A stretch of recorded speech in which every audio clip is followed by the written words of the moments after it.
Hello guys, स्वागत है आप सभी का लाइट स्पीड रिवीजन सीरीज में। और इस वीडियो के अंदर हम बात करेंगे दोस्तों न्यूटन्स लॉ ऑफ मोशन।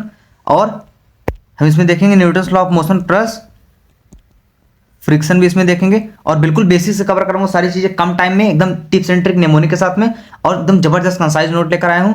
और मैं आपको बता दूंगा, आप जेईई का स्टूडेंट है, नीट का स्टूडेंट है, आप देख सकते हैं वीडियो को। और बिल्कुल लेटेस्ट एमसी का सिलेबस पैटर्न है और एनसीईआरटी भी कवर है और सारी चीजें कवर होंगी दोस्तों बिना से टाइम वेस्ट के। उससे पहले अगर आप चैनल पर नया है तो वीडियो को लाइक करके चैनल को सब्सक्राइब कर दीजिएगा। तो चलिए शुरू करते हैं दोस्तों बिना से टाइम वेस्ट के Newton's law of motion and friction. ठीक है, चलिए शुरू करते हैं। तो हम सबसे पहले देखेंगे स्टेट ऑफ बॉडी। दोस्तों किसी भी ऑब्जेक्ट की कोई कैसी अवस्था है, तो इनर्शिया। दोस्तों इनर्शिया क्या होती है? इनर्शिया दोस्तों हम डिफाइन करेंगे physical state of body with the help of velocity. जैसे अगर कोई बॉडी रेस्ट पे है तो उसकी वेलोसिटी जीरो होगी, और स्टेट ऑफ यूनिफॉर्म मोशन में है तो वेलोसिटी उसकी क्या होगी? कांस्टेंट होगी। दोस्तों यूनिफॉर्म और नॉन यूनिफॉर्म मोशन हमने पढ़ लिया था motion in straight line chapter में, तो आशा करता हूँ आपने वीडियो देखी होगी। और इनर्शिया क्या होता है सर? तो इनर्शिया दोस्तों प्रॉपर्टी होती है किसी बॉडी की। ठीक है, ये कोई फिजिकल क्वांटिटी नहीं है और ना ही इसकी कोई यूनिट होती है और ना ही इसके पास कोई डायमेंशन होता है। इनर्शिया है दोस्तों प्रोपोर्शनल होती है मास के, क्योंकि जितना भारी मास होगा उसकी इनर्शिया उतना ज़्यादा होगी किसी बॉडी की। तो दोस्तों इसमें क्या होता है कि अगर बॉडी को रेस्ट पे है तो रेस्ट पे ही रहना चाहिए अनटिल और अनलेस कोई एक्सटर्नल फोर्स उस पर जब तक अप्लाई नहीं किया जाता है। तो ये है इनर्शिया। फोर्स की हम बात करें दोस्तों, फोर्स इज एनीथिंग। फोर्स कुछ भी हो सकता है जो कॉज करता है an object to start moving. देखो फोर्स की वजह से दोस्तों किसी बॉडी में मोशन स्टार्ट हो सकता है, और कोई रुक भी सकती है, रोका भी जा सकता है, डायरेक्शन भी चेंज हो सकता है, और दोस्तों उसका शेप भी चेंज किया जा सकता है फोर्स के बल पे। ठीक है, तो ये चीज़ें हैं यहाँ पर, चेंज डायरेक्शन और चेंज इट्स शेप। टाइप्स कितने होते हैं फोर्स के? तो फोर्स की टाइप की अगर हम बात करेंगे यहाँ पर तो दोस्तों हो जाता है कॉन्टैक्ट फोर्स और डिस्टिंक्ट फोर्स। तो कॉन्टैक्ट फोर्स क्या होता है? तो ये रिक्वायर होता है किसी फिजिकल टच के लिए। जैसे दोस्तों आपका फ्रिक्शन हो गया, टेंशन हो गया, स्प्रिंग नॉर्मल हो गया, नॉर्मल फोर्स, ये सब दोस्तों कॉन्टैक्ट फोर्सेस के एग्जांपल है। वहीं डिस्टेंट फोर्स क्या होता है? ये क्या होता है? एक्ट ओवर ए डिस्टेंस विदाउट टचिंग, बिना किसी टच के, बिना किसी कॉन्टैक्ट में। जैसे इलेक्ट्रोस्टैटिक फोर्स हो गया, ग्रेविटेशनल फोर्स हो गया, मैग्नेटिक फोर्स हो गया, तो ये सब डिस्टेंट फोर्स के एग्जांपल हो गए। और यहाँ पर हम एक चीज़ और देख लेते हैं दोस्तों, weight and normal reaction. Weight and normal reaction क्या होता है? तो देखिए वेट क्या होता है? How strongly gravity pulls an object, यानी कि ग्रेविटी कितना मतलब कितने जबरदस्त तरीके से किसी चीज़ को अपनी तरफ खींच रही है, वो क्या है दोस्तों? उसका वेट है, जो कि एम जी के बराबर होता है। वेट एम आपका मास हो गया, जी आपकी ग्रेविटी हो गई। ठीक है, और यहाँ पर मैंने वही बताया है। नॉर्मल रिएक्शन की बात करें तो जब आप प्लेस करते हैं, मतलब किसी बुक को मान लें कुछ भी चीज़ आप ग्लास रखते हैं टेबल पे, तो जो टेबल पुश करेगा उसको, मतलब टेबल पुश करेगा उसको ऊपर की तरफ, मतलब ग्लास पे या बुक पे जो भी आप रखे रहेंगे टेबल पे, विथ अ फोर्स, एक फोर्स के साथ जो कि इक्वल होगी, बराबर होगी और अपोजिट होगी किसके? वेट ऑफ द बुक के। जैसे यहाँ पर टेबल पे दोस्तों क्या एक बुक रखी गई है, ठीक है, और इस बुक पे दोस्तों ये टेबल जो है इक्वल एंड अपोजिट फोर्स लगा रहा है। ठीक है, तो वही क्या है? नॉर्मल फोर्स हो गया। और एक mg और n नीचे भी लगेगा क्योंकि मास है और उसका, और एक्सीलरेशन ड्यू टू ग्रेविटी भी लगेगा। और टेंशन क्या होता है सर, हम पहले समझ लेते हैं। तो टेंशन एक फोर्स है जो कि ऑलवेज प्रेजेंट होगा रोप में और स्ट्रिंग में, केबल में और pull tight. It is a reactive force and meaning it respond to gather force acting on the rope, यानी कि दोस्तों रिस्पॉन्ड करेगा टू अदर फोर्सेज जो भी रोप पे लगेंगी। जैसे कोई मास m ऑब्जेक्ट है, m मास का ऑब्जेक्ट है जो कि यहाँ रस्सी से हमने लटका दिया है, तो इस पर टेंशन फोर्स लगेगी ऊपर की तरफ, और रस्सी दोस्तों यहाँ पर लटकी है इधर से भी एक टेंशन फोर्स लगेगी। तो की पॉइंट से क्या होता है? टेंशन जो होता है always pull along the length of the rope और स्ट्रिंग। तो ये ऑलवेज पुलिंग फोर्स होती है जो कि लगती है किसके? लेंथ ऑफ द रोप और स्ट्रिंग की, मतलब रोप भी हो सकती है, स्ट्रिंग भी हो सकता है। और tension is not an active force, कोई एक्टिव फोर्स नहीं होता है, ये एग्जिस्ट करता है क्योंकि अदर फोर्स एक्ट कर रही हैं, इसलिए अदर फोर्स एक्ट नहीं करेंगे तो ये भी नहीं करेगा। और जब रोप पास करेगा एक मासलेस या फिर आइडियल रोप या कह सकते हैं उसको, और फ्रिक्शनलेस पुली में, तो जो टेंशन होगा रोप में वो सेम रहेगा पूरी लेंथ के दौरान में, क्योंकि वो एक आइडियल है, मासलेस है। अगर टेंशन दोस्तों फोर्स ड्रॉप करेगा जीरो से तो रोप दोस्तों स्लैग बन जाएगा और कोई भी उसमें नो लॉन्गर पुल्स, कोई भी पुल नहीं होगा उसमें, रुक जाएगा वो। न्यूटन्स लॉ ऑफ मोशन दोस्तों फर्स्ट लॉ ऑफ मोशन जिसको हम लॉ ऑफ इनर्शिया बोलते हैं, और इसमें कोई भी एक्सटर्नल फोर्स, वही हमने बोला, required to keep a body in same physical state, जब तक उस पर कोई फोर्स रिक्वायर्ड नहीं जाता, चेंज उसके स्टेट को चेंज नहीं किया जाता।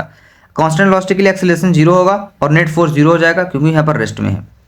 और रीडिंग ऑफ स्प्रिंग की बात हम करें दोस्तों, तो आइडियल स्प्रिंग रिप्लेस करेगा by spring and fine tension that will be equivalent होगा स्प्रिंग फोर्स के, जो कि आइडियल स्प्रिंग दोस्तों इसमें क्या होगा, फोर्स स्मॉल होगा हर पॉइंट पे।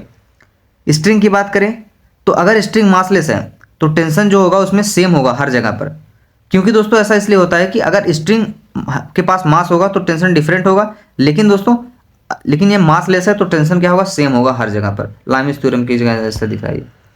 इक्विलिब्रियम ऑफ बॉडी की हम बात करेंगे, a body is in equilibrium जब combine effect of all forces acting on it's zero. Body equilibrium में तब होगी दोस्तों जब सभी कंबाइन फोर्स जो होंगे वो बराबर होंगे और उस पर जीरो मतलब इक्वल हो जाएंगे। मैथमेटिकली अगर देखें तो sum of forces is zero, यानी कि F is equal to zero. Example के तौर पर F1 प्लस F2 जीरो, तो F1 इक्वल होगा मैग्नीट्यूड के बट अपोजिट डायरेक्शन में किसके, F2 के। ठीक है, यहाँ पर एक एग्जाम्पल भी दिया गया है, देख लीजिएगा। लामिस थ्योरम की बात करें तो यहाँ पर दोस्तों क्या है, लामिस थ्योरम तो कोई यहाँ पर कुछ है तो एंगल बना रहा है gamma beta alpha, force F1 F2 F3 तीन फोर्सेस हैं, तो F1 फोर्स जो होगा साइन अल्फा के बराबर होगा, यानी कि सामने वाला हम लेंगे इसमें, जैसे फिर 3 के सामने वाला गामा है, 2 के सामने वाला बीटा है, तो सामने सामने वाला फोर्स लिखेंगे, उसके सामने फोर्स अपान उसके सामने वाला, ये वैलिड होगा दोस्तों जब F1 plus F2 F3 is equal to zero होंगे तभी वैलिड होगा ये, नहीं तो नहीं होगा। सेकंड लॉ की बात करें इसको मोमेंटम बोलते हैं दोस्तों, जो कि P is equal to M V, क्योंकि ये वेक्टर क्वांटिटी होती है, इसका दोस्तों यूनिट होती है केजी मास पर सेकंड, पैरेलल होती है वेलोसिटी की और फ्रेम डिपेंडेंट होती है, डिपेंड करती है फ्रेम पे। यहाँ पर मोमेंटम का दोस्तों मगर दोस्तों यहाँ पर क्या करेंगे, फोर्स का दोस्तों यहाँ पर इंटीग्रेशन करेंगे तो हमको मिलेगा एफ डॉट डी टी, और दोस्तों यहाँ पर क्या करेंगे डिफ्रेंसिएशन करें तो डीपी बाई डी टी, जो कि स्लोप मिलेगा हमको। Newton second law of motion दोस्तों कहता है कि rate of change in linear momentum of an object जो कि बराबर होगा applied force on occur in the direction of the applied force के। एफ एवरेज डेल्टा टी के रेस्पेक्ट में कुछ ऐसा ग्राफ बनेगा, अरे इसको काटो मत। फिर क्या होगा दोस्तों, एफ एवरेज और डेल्टा चेंज इन मोमेंटम में कुछ स्ट्रेट ऐसा ग्राफ बनेगा, स्ट्रेट लाइन, और एफ एवरेज दोस्तों delta P by delta T के बराबर होता है।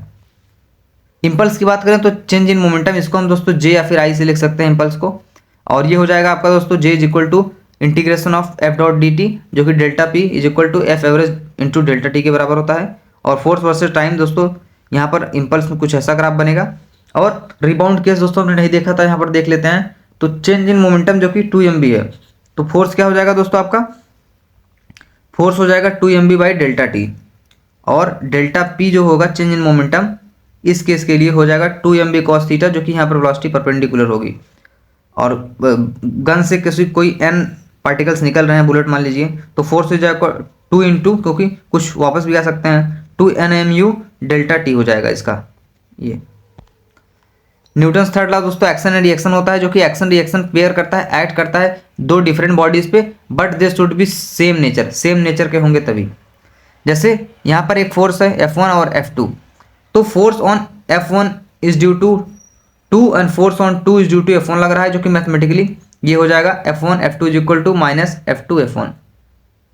Action reaction conservation of momentum की बात करें दोस्तों, क्या होता है कि अगर कोई भी एक्सटर्नल फोर्स नहीं होगा सिस्टम पे, तो टोटल लीनियर मोमेंटम जो होगा सिस्टम के कांस्टेंट रहेगा। जैसे velocity of gun is equal to minus mass into mu V, यानी कि velocity of bullet upon mass हो जाएगा, जो कि रिकॉइल स्पीड होती है गन की, ठीक है, V G recoil velocity of gun. और यहाँ पर क्या हो जाएगा, बुलेट का जो फोर्स होगा वो जो होगा N M U V, recoil force R, जो कि रिएक्शन होगा किसका, बुलेट फोर्स का। काइनेटिक एनर्जी बुलेट की ज़्यादा हो जाएगी काइनेटिक एनर्जी ऑफ गन से। वेरिएबल मास सिस्टम की बात करें तो रॉकेट प्रोपल्शन इसमें हम देखेंगे। तो मेन फार्मूला इसका आप ये याद रखिए कि जो ये यहाँ पर ये है एक्सेलरेशन टाइम टी हो जाएगा दोस्तों इसका U D M by D T, जो कि divided by M naught minus T D M by D T, यही इंपॉर्टेंट है इसका। और एक ये वाला इंपॉर्टेंट है, ये इंपॉर्टेंट है, और एक ये वाला इंपॉर्टेंट है। M T is equal to M naught D M into D T by D T, F upthrust force जो कि mu D M by D T के बराबर होगा, और नीचे एम जी लगेगा क्योंकि मास है कुछ इसका, और ग्रेविटी दोस्तों नीचे पुल करेगी क्योंकि ऊपर की तरफ जा रहा है, तो रिटार्ड यहाँ पर क्या आ रहा है दोस्तों, प्रोपल्सन यहाँ पर थ्रस्ट अपथ्रस्ट हो रहा है। तो ये इसी को मिलाकर सब चीज़ों को यहाँ पर लिख के फार्मूला को लिखा गया है। टाइम कम है अपने पास, इसलिए फार्मूला देखते हुए चलेंगे, जो चीज़ एक्सप्लेन करने वाली होगी एक्सप्लेन करता चलूंगा, ठीक है दोस्तों। रिमेनिंग मास ये हो जाएगा, मतलब इसी का फार्मूले का है, ये बार बार निकल जा रहा पे नहीं।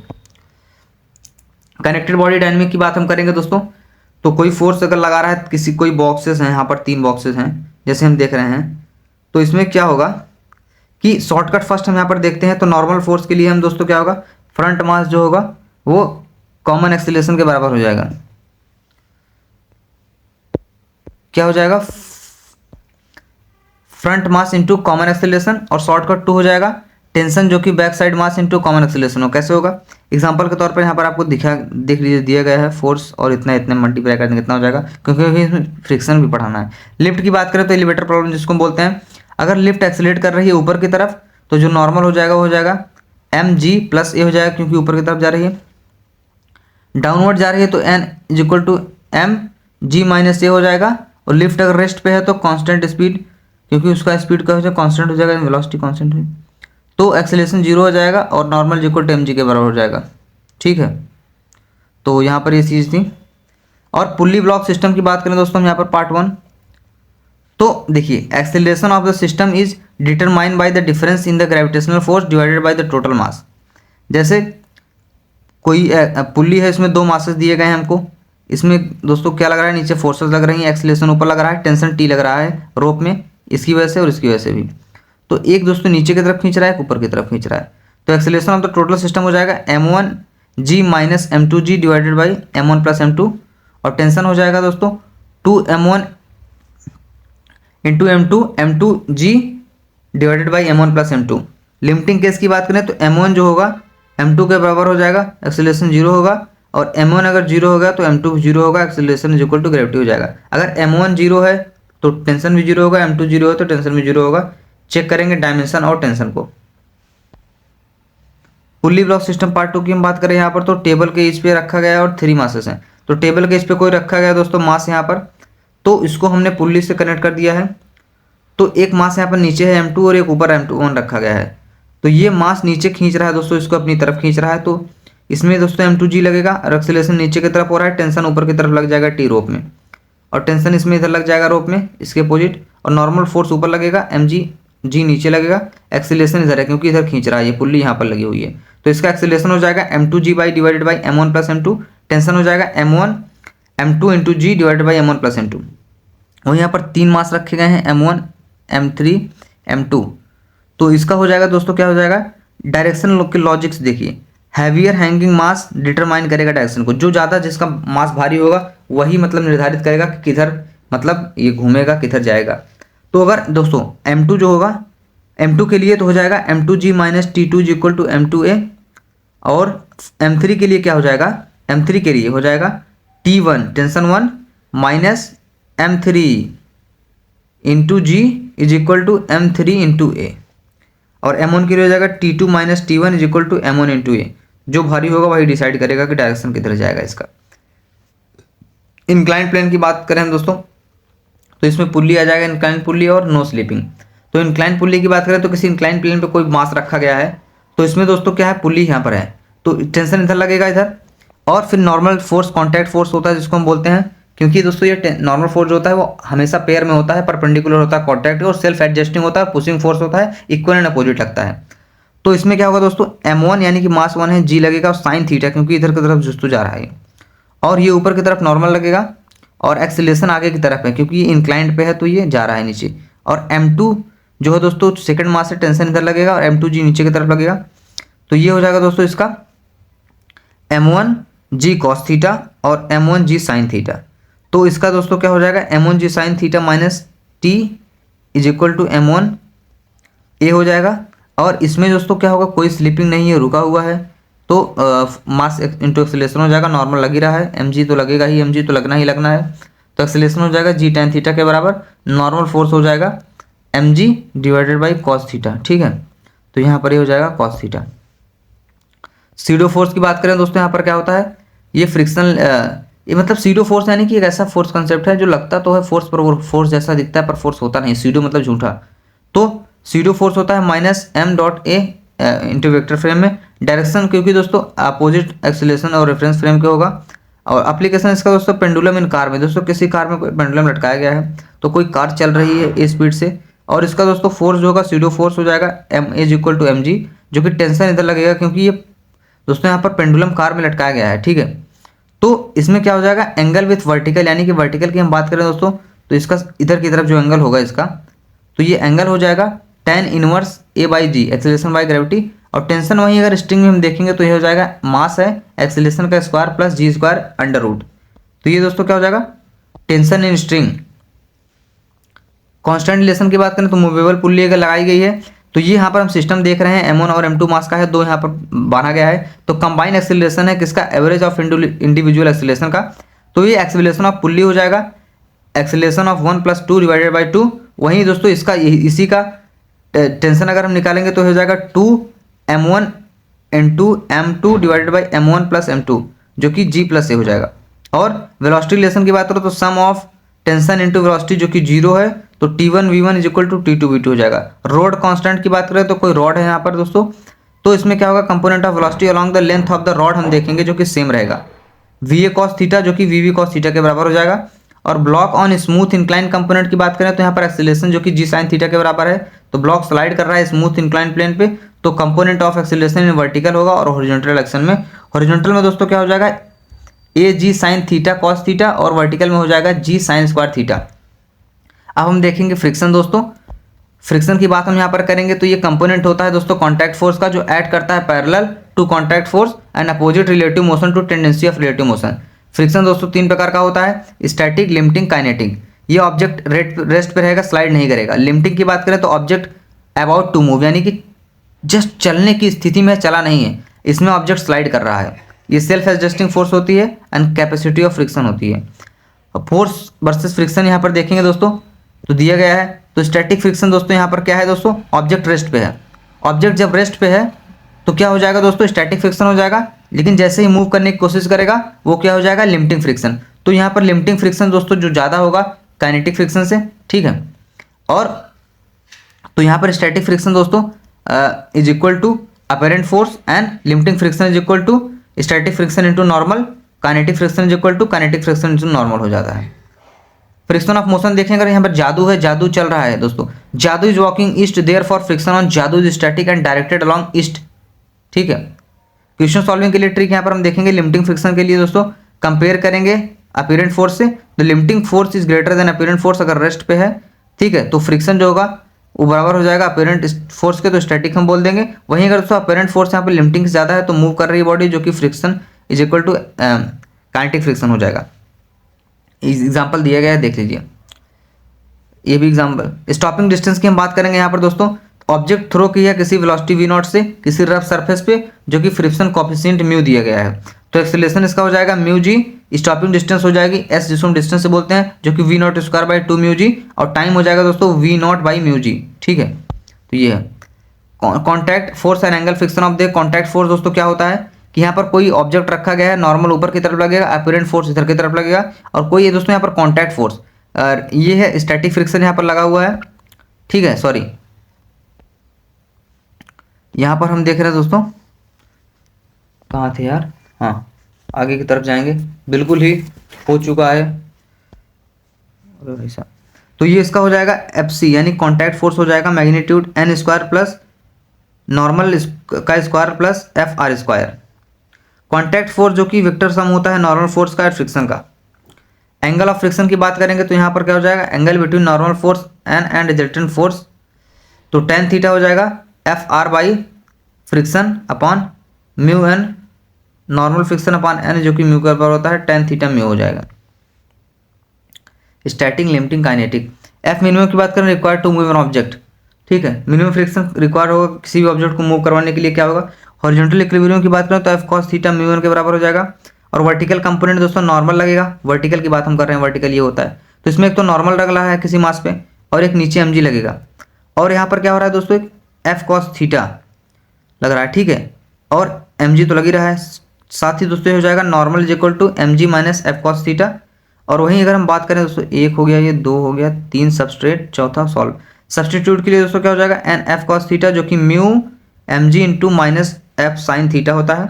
और सॉल्विंग के लिए अगर हम बात करें तो F cos theta plus mu sin theta जो कि म्यू जी के बराबर हो जाएगा। और यहाँ पर फॉर्मूला दोस्तों ये लगेंगे, फोर्स होगा mu mg cos theta plus sin theta निकालने के लिए, और मिनिमम फोर्स जो कि होगा जब डेनोमिनेटर मैक्सिमम होगा, तो ये वाला फार्मूला हम लगा देंगे। तो लग रहा है इसे कट चुका है। टेबल चैन क्वेश्चन यहाँ पर होता है दोस्तों। देखिए कोई चैन पे टेबल रखी, सॉरी चैन पे टेबल रखा गया है, टेबल पे कोई चैन रखी गई है, तो यहाँ पर ये क्या होगा, mass of hanging chain, mass of hanging chain into gravity, friction normal friction, mass of U normal M U G time, tension लग रहा है। तो लटकी हुई है चैन, तो हैंगिंग पार्ट के लिए हो जाएगा tension mass of hanging chain into G, table part के लिए टेंशन हो जाएगा म्यू म्यू एन, और नॉर्मल फोर्स हो जाएगी आपकी म्यू यू जी। कंबाइन कर देंगे कंडीशन को इक्विलिब्रियम के लिए, तो एम एस जी जो कि म्यू एम यू जी के बराबर होगा। एम एस जो यहाँ पर हैंगिंग मास है और M U mass on table है। एंगल ऑफ रिस्पॉन्स की बात करेंगे दोस्तों, क्या हो जाएगा ये, देखिए जस्ट अबाउट टू स्लाइड, यानी कि अभी स्लाइड नहीं किया है, स्लाइड करने वाला है, तो फ्रिक्शन हो जाएगा tan थीटा। कंडीशन चेक करेंगे कैसे हम, अगर म्यू tan थीटा के बराबर है तो जस्ट स्लाइड करेगा, और अगर दोस्तों tan थीटा ज़्यादा है म्यू से तो मोशन स्टार्ट हो चुका है, यानी कि नीचे आ चुका है, स्लाइड डाउन। एक्सेलरेशन कुछ हो जाएगा ए जी sine theta minus mu G cos theta. और दोस्तों अगर यहाँ पर फ्रिक्शन ज़्यादा है tan थीटा से, यानी कि फ्रिक्शन ज़्यादा है, जकड़ के रखेगा उसको, तो रेस्ट होगा यहाँ पर, मूव नहीं करेगा, तो फ्रिक्शन एक्ट करेगा उसके ऊपर, बैलेंस करेगा ग्रेविटी को, जो कि एफ स्टैटिक फ्रिक्शन हो जाएगा आपका। कोई बॉडी रेस्ट पे होती है तो स्टैटिक होता है, चलने वाली होती है तो क्या होता है, लिमिटिंग होता है। काइनेटिक फ्रिक्शन मतलब काइनेटिक मूव कर रही है, तो यहाँ पर हो जाएगा static friction M G sine theta के बराबर हो जाएगा दोस्तों, जो कि यहाँ पर जकड़ के रखा है, और ये एम जी कॉस थीटा क्योंकि इधर साइड जा रहा है, नॉर्मल लगता है ये, और यहाँ पर फ्रिक्शन जो कि लग रहा है, तो कॉन्टैक्ट फोर्स हो जाएगा दोस्तों F C is equal to M G, since net force zero हो जाएगा यहाँ पर। यहाँ पर दो दोस्तों मूविंग अप मूविंग डाउन, तो यहाँ पर क्या होगा दोस्तों, अगर मूव अप कर रहा है तो मस्ट ओवरकम करेगा ग्रेविटी प्लस फ्रिक्शन को, क्योंकि ऊपर की तरफ जा रहा है। तो एक तो दोस्तों ग्रेविटी चाहती है कोई भी चीज़ ऊपर ना जाए, वो उसके साथ ही रहे, मतलब नीचे ही आए, ठीक है, खींचती है अपनी तरफ, ग्रेविटेशनल फोर्स होता है, ठीक है, अट्रैक्टिव होता है। और तो फ्रिक्शन भी लग रहा है, फ्रिक्शन भी सोचेगा नहीं जाए उसको, मतलब लगा के रखें, तो मैक्सिमम हो जाएगा फोर्स हो जाएगा M G sine theta plus mu M G cos theta हो जाएगा। वहीं अगर दोस्तों फ्रिक्शन एक्ट कर रहा है किसी भी इंक्लाइन प्लेन पे, क्योंकि ये नीचे की तरफ जा रहा है, तो मिनिमम फोर्स जो लगेगा और फ्रिक्शन लगेगा एम जी साइन थीटा आगे की तरफ लगेगा, एम जी कॉस थीटा दोस्तों इधर की तरफ लगेगा, जो कि नीचे साइड मतलब लग रहा है, थीटा एंगल पे कोई है, तो मिनिमम फोर्स हो जाएगा वो म्यू, यानी कि friction M G cos theta minus friction, देखो friction M G cos theta minus किसी हो जाएगा एम जी साइन थीटा के। अगर हम दोस्तों प्रिवेंट कर देंगे स्लाइडिंग को यहाँ पर, क्योंकि होल्ड किए हैं, नीचे जा रहा है मगर, लेकिन अगर दोस्तों tan थीटा म्यू से ज़्यादा है, फ्रिक्शन से ज़्यादा है, तो फोर्स रिक्वायर्ड होगा कीप ऑब्जेक्ट एट रेस्ट। अगर force M G minus theta है तो mu M G cos theta हो जाएगा। और स्टॉपिंग डिस्टेंस एंड डायरेक्शन की बात करेंगे तो दोस्तों क्या हो जाएगा, S is equal to V square by initial divided by two G sine theta, जो कि म्यू जी कॉस थीटा हो जाएगा। इंपॉर्टेंट नोट की बात करें तो फ्रिक्शन के पास कोई भी लॉयल्टी नहीं होती, it has no fix direction, किधर भी चला जाता है, it has only goal to oppose relative motion, यानी कि रिलेटिव मोशन को रोकना होता है बस इसको। जैसे यहाँ पर जब जादू अप्लाई करेगा ब्रेक साइकिल पे, तो क्या होगा दोस्तों, इसका ब्रेक जैसे ही मारा इसने, तो friction on front tyre is backward because locked wheel try to slide forward. तो यहाँ पर जैसे लॉक्ड व्हील क्या होगा, इसने ब्रेक जैसे ही मारा तो क्या होगा, स्लाइड होगा, तो फ्रिक्शन लगेगा ना वहाँ पर, तो फ्रिक्शन लगेगा दोस्तों फ्रंट टायर पे, ठीक है, किसकी वजह से, बैकवर्ड की वजह से, जो कि लॉक्ड व्हील है बैकवर्ड, क्योंकि चलता तो यही है इसकी वजह से, तो ये चलता है, जब यही रुक जाएगा तो ये तो रुकेगा ही। रेस्ट टू रेस्ट मोशन की बात हम अगर करेंगे दोस्तों, कंडीशन हो जाती है इसकी mu two sine theta, very important formula है ये। और block over system, M1 M2 का मास रखा है, किसी ब्लॉक पे फ्रिक्शन लग रहा है, बिल्कुल लग रहा है, फोर्स इधर लगा है, तो कंडीशन हो जाएगी दोस्तों मैक्सिमम एक्सेलरेशन होगा म्यू जी के बराबर, और टोटल फोर्स हो जाएगा M1 plus M2 mu G. क्या बात है सर, ब्लॉक ओवर ब्लॉक दोस्तों एक के ऊपर एक रखा गया है, एक्सेलरेशन भी यहाँ पर लग रहा है, ऊपर की तरफ भी नीचे की तरफ भी, स्मूथ सरफेस है, काइनेटिक फ्रिक्शन है, ठीक है, तो मैक्सिमम एक्सेलरेशन हो जाएगा इसका, किसके डिटरमाइन होगा, बॉटम ऑफ ब्लॉक, तो यहाँ पर हो जाएगा ऊपर वाला ब्लॉक अपॉन लोअर वाला ब्लॉक, यानी अपर अपॉन लोअर, तो acceleration of M1 and A1 depend करेगा friction from A1 has no limit, ठीक है, ऊपर वाला मास जो होगा डिटरमाइन करेगा मैक्सिमम एक्सीलरेशन को। अगर दोस्तों मैक्सिमम एक्सीलरेशन के बराबर ज़्यादा है तो क्या होगा, फ्रिक्शन स्टैटिक होगा, वहीं अगर एक्सीलरेशन मैक्सिमम एक्सीलरेशन के बराबर है तो फ्रिक्शन लिमिटिंग हो जाएगा, और यहाँ पर दोस्तों एक्सीलरेशन ज़्यादा है मैक्सिमम एक्सीलरेशन के, तो क्या हो जाएगा, काइनेटिक हो जाएगा, और डिफरेंट एक्सीलरेशन करेगा, स्लिप हो जाएगा। इंसेक्ट प्रॉब्लम इक्विलिब्रियम में दोस्तों यहाँ पर क्या हो जाएगा, friction is equal to M G sine alpha and N is equal to M G cos theta, कोई भी इंसेक्ट यहाँ पर दोस्तों नीचे इक्विलिब्रियम से ऊपर की तरफ जा रहा है तो फ्रिक्शन लग रहा है, उस पर mg नीचे भी लगेगा, नॉर्मल लगेगा, कॉन्टैक्ट फोर्स में है तो फ्रिक्शन लगेगा ही लगेगा। जैसे वहाँ पर ब्रेक मारा जा रहा था तो लगा, आप चलते हैं तो भी फ्रिक्शन लगता है। तो F R equal to mu one हो जाएगा, जो कि mg साइन अल्फा होता है, जो कि म्यू tan x के बराबर अल्फा के बराबर हो जाता है। अगर म्यू इक्वल टू 1/3 है तो कॉट अल्फा थ्री के बराबर हो जाएगा। वॉल फ्रिक्शन और एक्सीलरेशन फ्रिक्शन प्रॉब्लम क्वेश्चन दिए गए हैं यहाँ पर दोस्तों, ठीक है। तो ये सारी चीज़ें हैं यहाँ पर हम देख रहे हैं, कंसेप्चुअल क्वेश्चन है, बाकी आपका चैप्टर एंड हो जाता है। सो यही था आपका complete chapter. Thank you for watching this video, thank you so much guys.